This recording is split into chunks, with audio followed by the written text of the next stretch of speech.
Assalomu alaykum qadrli tomoshabinlar va kanalimizga obuna bo'lgan aziz do'stlar. Bugun men siz bilan juda muhim, har birimizga, ayniqsa keksa avlod vakillariga bevosita taalluqli bo'lgan bir yangilik haqida batafsil suhbatlashmoqchiman. Agar sizning oilangizda yoshi ulug'lar bo'lsa, ota-onangiz, bu bobolaringiz bo'lsa yoki sizning o'zingiz nafaqaxo'r bo'lsangiz, unda bu ma'lumot siz uchun hayotiy ahamiyatga ega. Men sizga aytayotgan har bir so'zimni diqqat bilan tinglashingizni, videoni oxirigacha ko'rishingizni tavsiya qilaman. Chunki bu ma'lumotlar transportda harakatlanish tartibingizni tubdan o'zgartirishi mumkin. Hozirda millionlab insonlar uchun dolzarb bo'lgan bu yangi tizimning barcha jihatlarini batafsil tushuntirib beraman. Shu sababli iltimos, hoziroq kanalimizga obuna bo'ling va ushbu videoga like tugmasini bosing. Sizning qo'llab-quvvatlashingiz biz uchun juda muhim. Zero biz sizga aynan shunday muhim va amaliy ma'lumotlarni yetkazishga harakat qilamiz. Muammoning mohiyati va oldingi holat aziz do'stlar, bilasizki, shu kungacha nafaqaxo'rlarimiz jamoat transportidan foydalanishda o'ziga xos imtiyozlarga ega bo'lishgan. Bu imtiyozlar odatda nafaqa guvohnomasi yoki maxsus qog'ozli yo'l chiptalari orqali amalga oshirilardi. Misol uchun, shahar avtobuslarida, ba'zi hududlarda, metrolarda nafaqaxo'rlarimiz to'lovlarni amalga oshirishda maxsus shartlar asosida, ya'ni imtiyozli tariflarda yoki ba'zan bepul harakatlanish imkoniyatiga ega bo'lishgan. Biroq bu tizimning o'ziga yarasha kamchiliklari va qiyinchiliklari bor edi. Keling, shu kamchiliklarni birma-bir ko'rib chiqaylik. Birinchidan, qog'ozli chiptalar va guvohnomalarni doimo yonida olib yurish kerak edi. Bu esa ayniqsa keksa yoshdagi insonlar uchun noqulaylik tug'dirardi. Guvohnomani yo'qotib qo'yish, uni uyda unutib qoldirish yoki shikastlab qo'yish kabi holatlar tez-tez uchrab turardi. Tasavvur qiling. 7 yoshli buvijonimiz poliklinikaga bormoqchi. Uydan chiqishdan oldin ko'zoynagini, sumkasini, dori-darmonlarni tekshiradi. Keyin esa nafaqa guvohnomasini qidiradi. Agar unutsa, avtobusga chiqqach haydovchi yoki konduktor bilan tushunmovchiliklar yuzaga kelishi mumkin. Bu esa tabiiyki stress va ortiqcha bezovtalikni keltirib chiqaradi. Ikkinchidan, to'lov jarayonining o'zi ham vaqt talab qiladigan va ba'zan murakkab bo'lgan. Qog'oz chiptalarni sotib olish uchun kassalarda navbat kutish, naqd pul bilan muomala qilish kerak edi. Hozirgi zamonda naqd pulsiz to'lovlar keng tarqalgan bo'lsa-da, ko'pchilik keksa avlod vakillari hali ham naqd pul ishlatishga odatlangan va pul maydalash, qaytim olish kabi jarayonlar avtobus ichida tirbandlikni yuzaga keltirardi. Ayniqsa shoshilinch paytlarda. Haydovchilar ham yo'lovchilardan to'lovlarni qabul qilish bilan birga yo'lni ham kuzatishlar kerak edi. Bu esa qo'shimcha yukni yaratardi. Uchinchidan, mavjud imtiyozli tizimni nazorat qilish qiyin edi. Qog'ozli chiptalar ba'zan noto'g'ri qo'llanilishi yoki ruxsatsiz shaxslar tomonidan ishlatilishi mumkin edi. Bu esa byudjetdan ajratilgan mablag'larning samaradorligini pasaytirardi. Haqiqiy nafaqaxo'rlarga yetish kerak bo'lgan imtiyozlar ba'zan samarasiz taqsimlanardi. Davlat esa har bir imtiyozli yo'lovchi uchun transport kompaniyalariga tegishli subsidiyalar ajratardi. Lekin bu subsidiyalarning qanchalik shaffof ishlatilayotganini aniqlash har doim ham oson kechmasdi. Misol uchun, bir oyda qancha nafaqaxo'r qancha marta transportdan foydalangani aniq hisob-kitob qilish murakkab edi. Bu esa kelajakda transport tizimini rivojlantirishga qaratilgan investitsiyalar uchun aniq ma'lumotlar bazasini shakllantirishga to'sqinlik qilardi. Endi esa azizlar, yangilikka e'tibor qarating. Yangi tizim aynan mana shu muammolarni hal qilishga qaratilgan. Hukumatimiz va mutasaddi tashkilotlar nafaqaxo'rlarimizning jamoat transportidan foydalanishini yanada qulay, shaffof va zamonaviy qilish maqsadida ularga maxsus elektron kartalar joriy etishga qaror qildi. Bu kartalar sizning nafaqa guvohnomangiz yoki qog'oz chiptangiz o'rniga xizmat qiladi. Eski usuldagidek pul berish yoki qog'oz chipta ko'rsatish o'rniga shunchaki maxsus qurilmaga kartangizni tekkizasiz. Xuddi bank kartasi yoki oddiy transport kartasi kabi. Bu jarayon bir necha soniya ichida amalga oshadi va sizning imtiyozingiz avtomatik tarzda ro'yxatdan o'tadi. Bu yangilikning asosiy sababi nima? Nima uchun aynan hozir? Dunyo miqyosda raqamlashtirish jarayoni kechmoqda. Hamma sohalarda qog'ozdan voz kechilib, elektron tizimlarga o'tilmoqda. Transport sohasi ham bundan mustasno emas. Elektron kartalar nafaqat qulaylik yaratadi, balki statistika yig'ish, transport oqimini tahlil qilish va eng muhimi, imtiyozli toifadagi aholiga ajratilayotgan subsidiyalarni aniq va shaffof tarzda boshqarish imkonini beradi.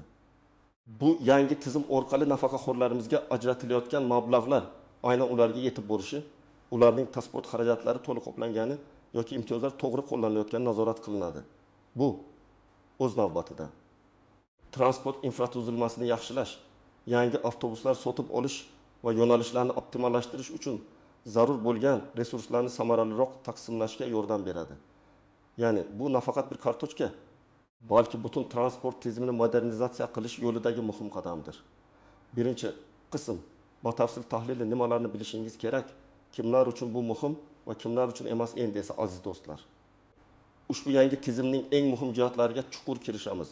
Bu maxsus kartalar nima ekanligini, ular qanday ishlashini, kimlarga ayniqsa foydali bo'lishini va kimlar uchun bu kartaning shunchaki bir qo'shimcha vosita bo'lib qolishini batafsil tushuntirib beraman.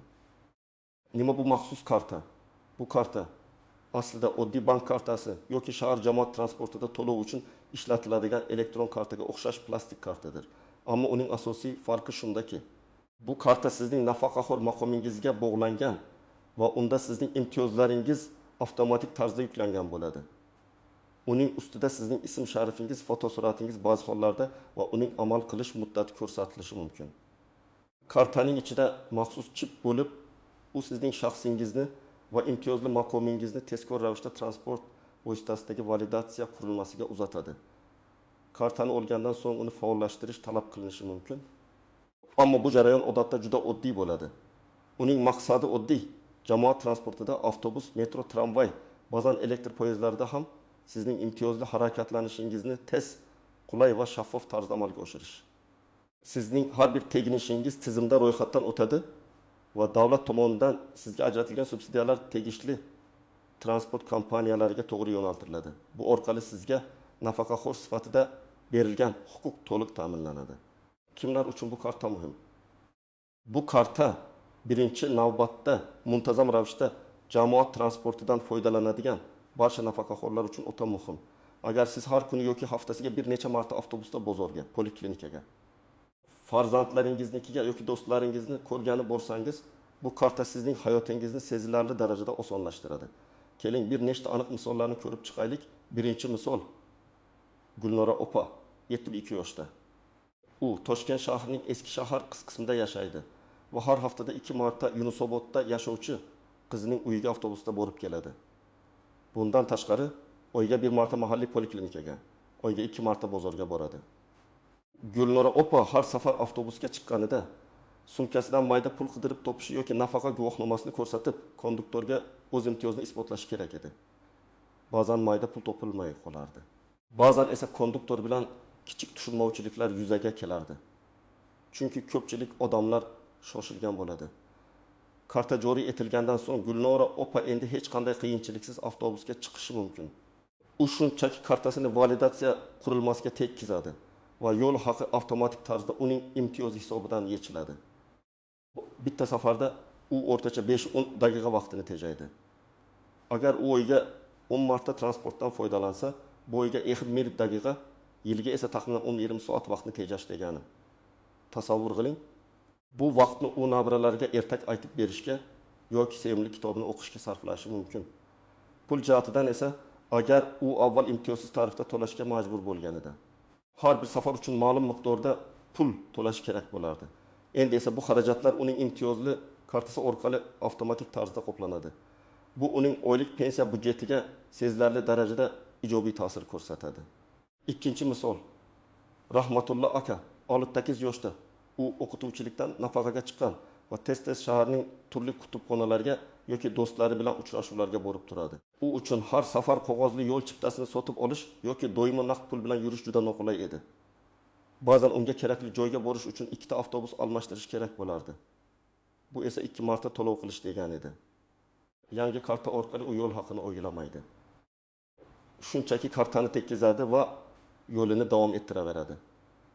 Agar uning bitta shaharning bir chetidan boshqa chetiga borishi uchun jami 5000 so'm kerak bo'lgan bo'lsa, endi bu xarajat uning imtiyozli kartasi hisobidan qoplanadi. Bir oyda 1000 marta shunday safar qilganini hisobga olsak, uning oylik byudjetida 7-5000 so'm tejaladi. Yiliga bu qariyb 900 ming so'm deganidir. Bu pulga u nabiralariga sovg'a sotib olishi yoki o'zi uchun kerakli bo'lgan narsani olishi mumkin. Uchinchi misol, qishloq joyda yashovchi Fotima xola 75 yoshda. U odatda shahar markaziga borish uchun qishloq ichidagi avtobusdan foydalanadi. Keyin esa shaharda boshqa avtobusga o'tiradi. Qishloq avtobusida imtiyozlar har doim ham to'liq ta'minlanmasdi. Ba'zan esa haydovchilar bilan tortishuvlar yuzaga kelardi. Endi esa yangi karta tizimi butun mamlakat bo'ylab standartlashtiriladi. Bu esa Fotima xola kabi qishloq joylarda yashovchi nafaqaxo'rlar uchun ham imtiyozlardan to'liq foydalanish imkoniyatini yaratadi. Uning yo'l xarajatlari ham sezilarli darajada kamayadi va u endi hech kimga o'zining nafaqaxo'r ekanligini isbotlashga majbur bo'lmaydi. Kimlar uchun bu karta shunchaki qo'shimcha bo'lib qoladi. Barcha nafaqaxo'rlar bu kartaga ega bo'lishi mumkin, ammo u hamma uchun ham muhim bo'lmasligi mumkin. Agar siz jamoat transportdan deyarli foydalanmasangiz, masalan, o'z shaxsiy avtomobilingiz bo'lsa yoki piyoda yurishni afzal ko'rsangiz, uyda yashab kamdan kam hollarda tashqariga chiqsangiz, ehtiyojlaringizni farzandlaringiz yoki yaqinlaringiz ta'minlasa. Imtiyozlaringizni boshqa yo'llar bilan, masalan, to'liq bepul taksi xizmati kabi kamdan kam holatlarda qoplasangiz, unda bu karta siz uchun shunchaki mavjud bo'lishi mumkin, ammo uni muntazam ishlatmasligingiz ehtimoli bor. Lekin men baribir uni olishni tavsiya qilaman. Chunki hayotda har xil holatlar bo'ladi va bir kun kelib unga ehtiyoj sezishingiz mumkin. Kartaning bepul berilishini hisobga olsak, uni olib qo'yishning hech qanday zarari yo'q. Ikkinchi qism, qoidalardagi istisnolar, e'tibordan chetda qoladigan jihatlar va noaniq nuanslar, aziz do'stlar, har qanday yangi tizimda bo'lgani kabi. Bu yangi elektron karta tizimida ham o'ziga xos istisnolar, e'tibor berish lozim bo'lgan jihatlar va ba'zi noaniq nuanslar mavjud. Men ularni sizga tushunarli tilda tushuntirib berishga harakat qilaman. Toki siz hech qanday kutilmagan vaziyatlarga duch kelmaysiz. Bir karta yo'qolsa yoki shikastlansa nima qilish kerak? Bu eng ko'p beriladigan savollardan biri. Agar sizning maxsus kartangiz yo'qolsa yoki mexanik shikastlanish natijasida ishdan chiqsa, xavotir olmang. Siz uni qayta tiklashingiz mumkin. Buning uchun siz maxsus xizmat ko'rsatish markazlariga, masalan, davlat xizmatlari markazlari yoki maxsus transport karta ofislariga murojaat qilishingiz kerak bo'ladi. Odatda yangi kartani olish uchun pasportingiz va nafaqa guvohnomangiz talab qilinadi. Ba'zi hollarda kichik miqdorda qayta chiqarish uchun to'lov olinishi mumkin. Bu haqida oldindan aniqlashtirishni tavsiya qilaman. Yangi karta berilgunga qadar siz eski usuldagi imtiyozdan, masalan, nafaqa guvohnomangizni ko'rsatib foydalanish imkoniyatiga ega bo'lishingiz mumkin. Ammo bu har bir hudud va transport kompaniyasining ichki qoidalariga bog'liq bo'lishi mumkin. Shuning uchun bu holatda eng avvalo murojaat qilgan joyingizdan aniq ma'lumot olish zarur. Yangi kartani kutish muddati odatda bir necha kundan bir haftagacha bo'lishi mumkin. 2. Karta ishlamay qolsa-chi? Ba'zan texnik nosozliklar sababli karta validatsiya qurilmasida o'qilmay qolishi mumkin. Bunday holatda birinchi navbatda kartaning jismoniy holatini tekshiring, egilmaganmi, yo'rilmaganmi? Agar karta tashqi tomondan butun bo'lsa, muammo validatsiya qurilmasining o'zida bo'lishi mumkin.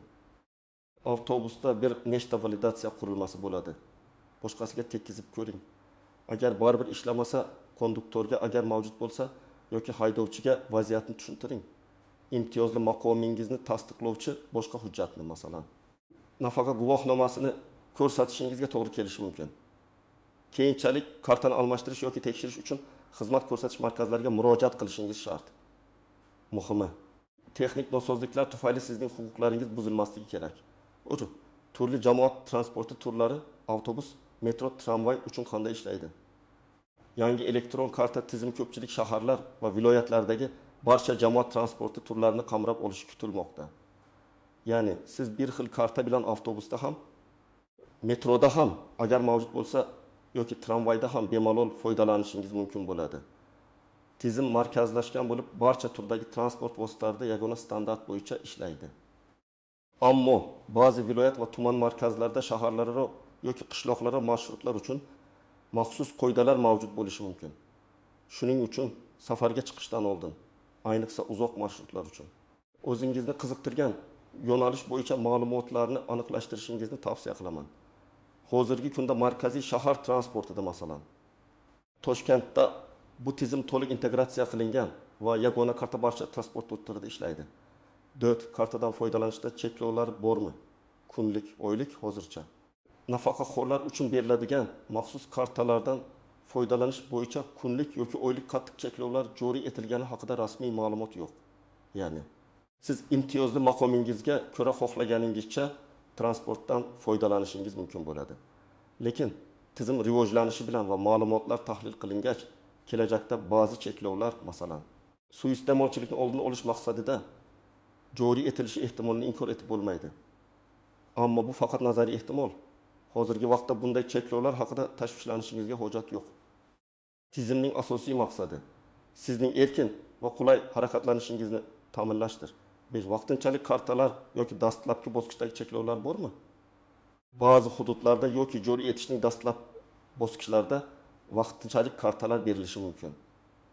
Bu vaqtinchalik kartalar sizga doimiy kartangiz tayyor bo'lgunga qadar imtiyozlardan foydalanish imkonini beradi. Ular odatda ma'lum bir muddatga amal qiladi va doimiy kartaga almashtirilishi kerak. Tizim to'liq ishga tushirilgandan so'ng esa asosan doimiy kartalar beriladi. Dastlabki bosqichda tizim sinovdan o'tkazilishi sababli ba'zi kechikishlar yoki kichik nosozliklar kuzatilishi mumkin, ammo mutaxassislar ularni tezda bartaraf etishga harakat qilishadi. Sabrli bo'lish va tushunish bilan yondashish muhim. Firibgarlik yoki noto'g'ri foydalanishning oldini olish. Bu kartalar shaxsiylashtirilgan, ya'ni ularda sizning ism sharifingiz va ba'zan fotosuratingiz bo'ladi. Bu boshqa shaxslar tomonidan noto'g'ri foydalanishning oldini olishga yordam beradi. Konduktorlar yoki nazoratchilar kartaning haqiqiy egasi tomonidan ishlatilayotganligini tekshirish huquqiga ega bo'lishadi. Agar siz boshqa birovning kartasidan foydalanayotganingiz aniqlansa, u karta bloklanishi va sizga jarima qo'llanilishi mumkin.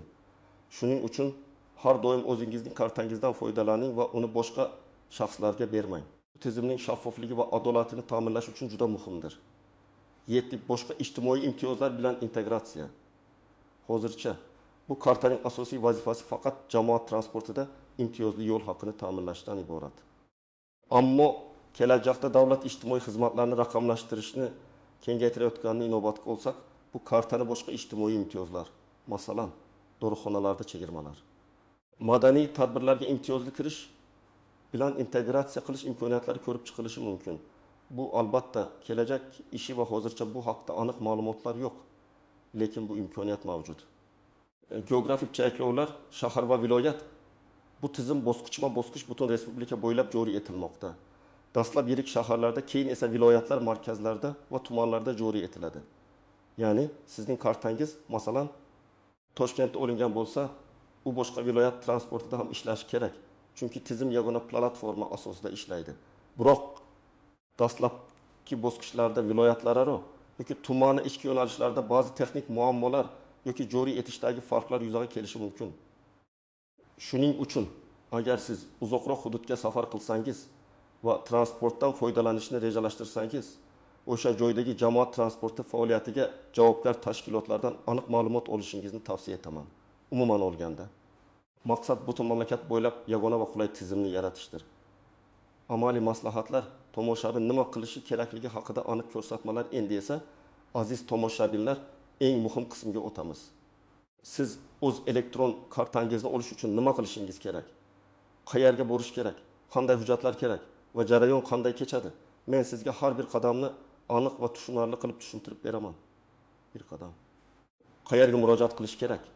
Maxsus elektron kartalarni olish uchun siz quyidagi joylarga murojaat qilishingiz mumkin. Davlat xizmatlari markazlari, DXM. Bu markazlar deyarli har bir tumanda mavjud va fuqarolarga turli davlat xizmatlarini yagona darsha tamoyili asosida taqdim etadi. Bu eng qulay va keng tarqalgan variant hisoblanadi. Bu pensiya jamg'armasining hududiy bo'limlari sizning pensiya to'lovlariga mas'ul bo'lgan pensiya jamg'armasi bo'limlariga ham murojaat qilishingiz mumkin. Ba'zi hududlarda ular ham kartalarni rasmiylashtirishda yordam berishi mumkin.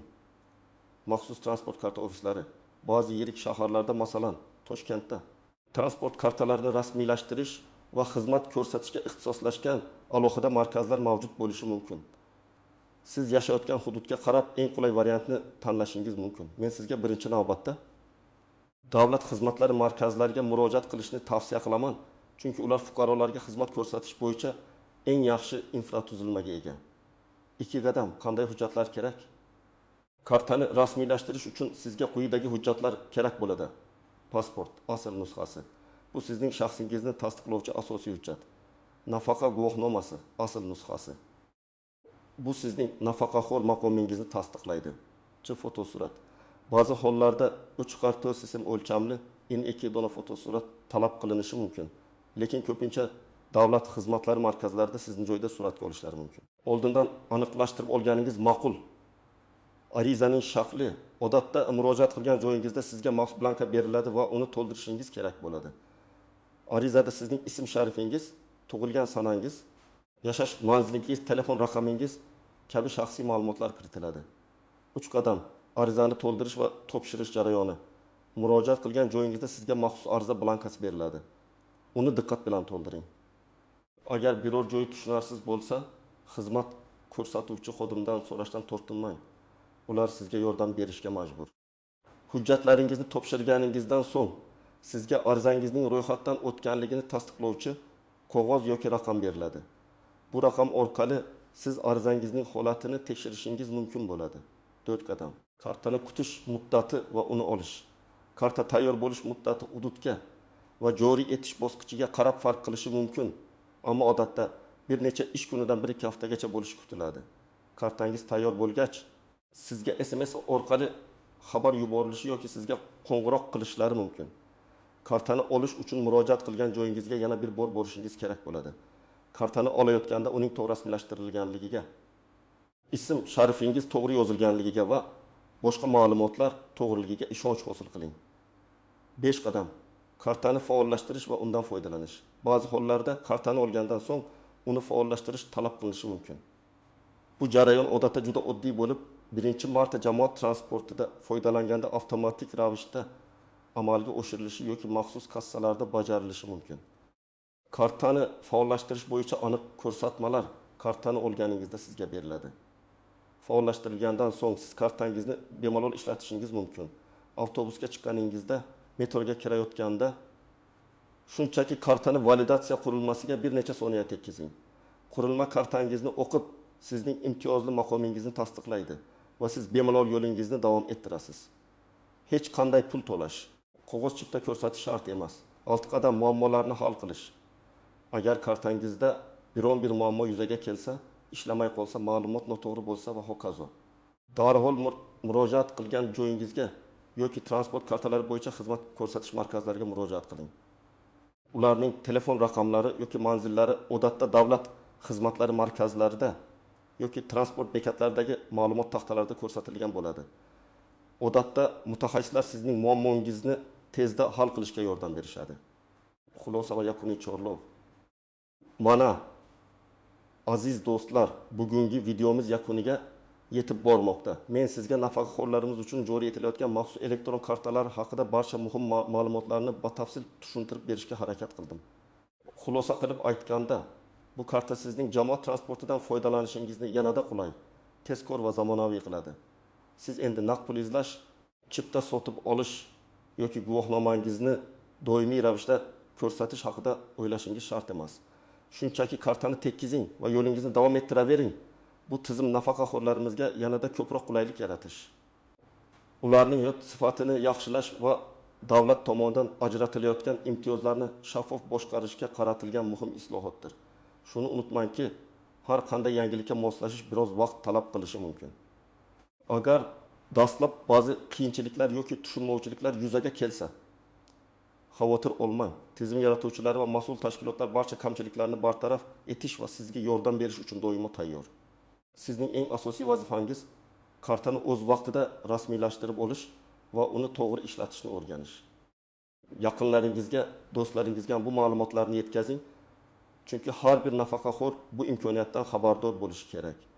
Endi esa men sizdan yana bir bor iltimos qilaman. Agar sizga ushbu video foydali bo'lgan bo'lsa, unga like bosing. Kanalimizga hali obuna bo'lmagan bo'lsangiz, hozirroq obuna bo'ling, toki bizning keyingi muhim videolarimizni o'tkazib yubormaysiz. Va eng muhimi, o'z fikrlaringizni, savollaringizni yoki boshdan kechirgan tajribangizni izohlarda yozib qoldiring. Sizning har bir fikringiz biz uchun qadrli va boshqa tomoshabinlarga ham yordam berishi mumkin. birgalikda biz ko'plab savollarga javob topa olamiz. E'tiboringiz uchun rahmat. Keyingi videolarda ko'rishguncha xayr. Salomat bo'ling.